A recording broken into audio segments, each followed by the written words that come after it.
बाबा, आज आप गर्मा गर्म पानी पूरी बनाकर तैयार रखना।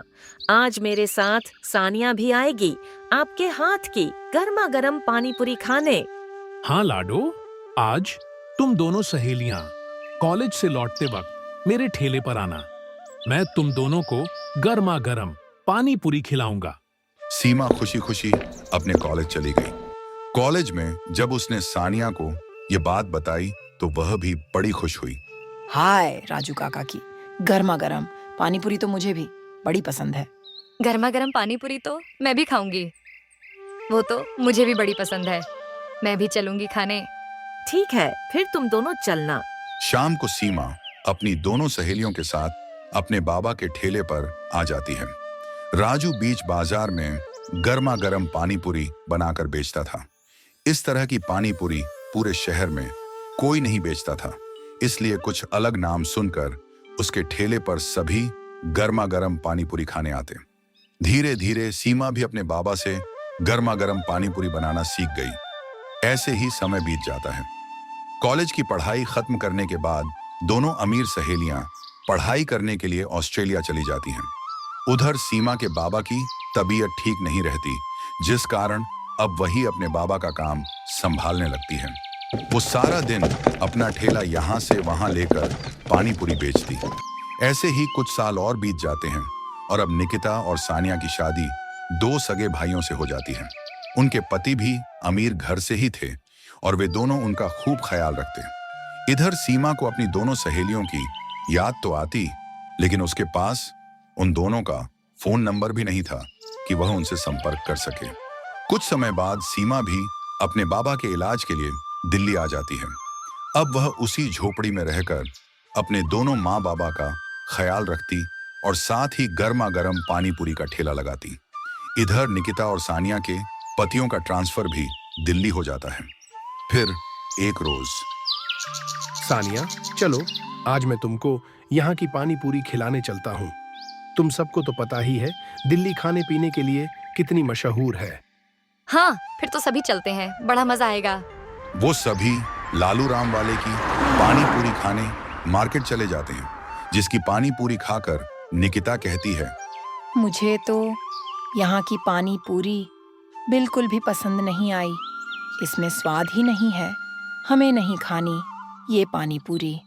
पानी पूरी तो राजू काका और हमारी दोस्त बनाती थी, लेकिन पता नहीं वो अब कहाँ है। अरे, मुझे तो बहुत बढ़िया लगी। मैं एक प्लेट और खाऊंगा। ऐसे ही समय बीतता है और फिर एक दिन यार निकिता, पता नहीं हमारी दोस्त कहाँ होगी, कैसी होगी। कॉलेज छोड़ने के बाद उससे कभी मिलना ही नहीं हुआ। हाँ यार, मुझे भी उसकी बड़ी याद आती है। एक बार जब सहारनपुर गई थी अपने कजिन की शादी में, तो उसके घर भी गई थी, लेकिन वहाँ ताला लगा हुआ था। काश वो हमें फिर मिल जाए। ऐसे ही समय बीता। फिर एक रोज सानिया का पति अनिल, सानिया, कल मेरे ऑफिस के क्लाइंट की शादी है, तुम सबको भी वहां चलना है। फिर अगले दिन वो सभी तैयार होकर शादी में चले जाते हैं। वहां काफी बड़ी पार्टी थी, जिसमें तरह तरह के स्टॉल लगे हुए थे। वे दोनों एक तरफ खड़ी हुई थीं, तभी उनकी नंद परी आती है। अरे भाभी, आप यहाँ की पानी पूरी खाकर देखो। कसम से आपने ऐसी लाजवाब पानी पूरी कभी नहीं खाई होगी। अरे नहीं परी, हमें नहीं खानी। अरे, एक बार खाकर तो देखो। यहाँ की पानी पूरी खाने के बाद तुम दोनों अपनी उस सहेली को भी भूल जाओगी जिसकी तुम दोनों तारीफ करती हो। निकिता और सानिया दोनों उस पानी पूरी के स्टॉल पर जाती हैं। वहां वे गर्मा गर्म पानी पूरी खाती हैं। अरे, ये गर्मा गर्म पानी पूरी का स्वाद तो बिल्कुल वैसा ही है जैसा सीमा के बाबा बनाते थे। और सीमा भी। अरे भैया, ये गोलगप्पे किसने बनाए? बहन जी, वो अंदर एक मैडम बना रही हैं। यह तो वही गोलगप्पे हैं।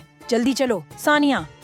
वो दोनों अंदर जाती हैं, जहां सीमा गर्मा गर्म गोलगप्पे बना रही थी। सानिया और निकिता को देखते ही वह बहुत खुश हो जाती है। सानिया, निकिता, तुम दोनों यहाँ। तुम दोनों की शादी हो गई। कितनी अच्छी लग रही हो तुम दोनों। ये बता सीमा, तू इस हालत में कैसे पड़ गई? पढ़ी लिखी होकर तू ये सब शादी में गोलगप्पे बनाकर बेच रही है?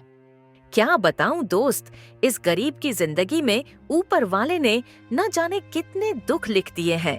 कॉलेज खत्म होने के बाद अचानक बाबा की तबीयत खराब रहने लगी, इसलिए घर का खर्चा चलाने के लिए मैं पानी पूरी बनाकर बेचने लगी।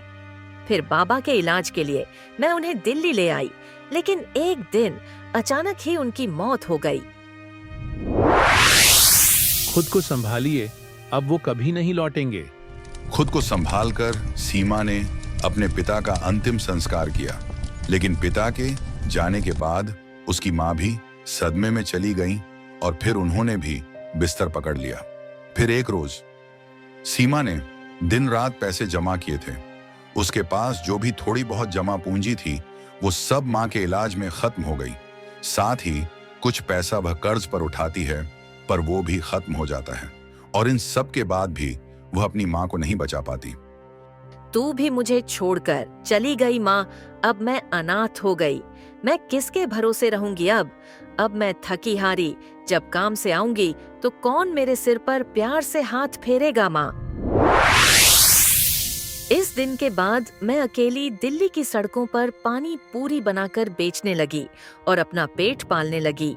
साथ ही शादी ब्याह के ऑर्डर भी लेने लगी। अब तू अकेली नहीं है, तेरे पास ये 2 सहेलियां हैं, यानी हम। अब से हम तेरा खूब ख्याल रखेंगे। फिर वे दोनों सीमा को अपनी ससुराल वालों से मिलवाती हैं और उन्हें सारी बातें बताती हैं। अब वे सीमा को अपने ही घर में रहने के लिए एक कमरा दे देती हैं। साथ ही उसके लिए एक बड़ी दुकान भी खुलवा देती हैं, जिसमें वह गर्मा गर्म पानी पूरी बनाकर बेचती है। अब उसका काम और अच्छा चलने लगता है। फिर कुछ दिनों बाद अनिल के एक दोस्त को वह पसंद आ जाती है। वह उससे शादी कर लेता है और सीमा भी खुशी खुशी अपनी जिंदगी जीती है।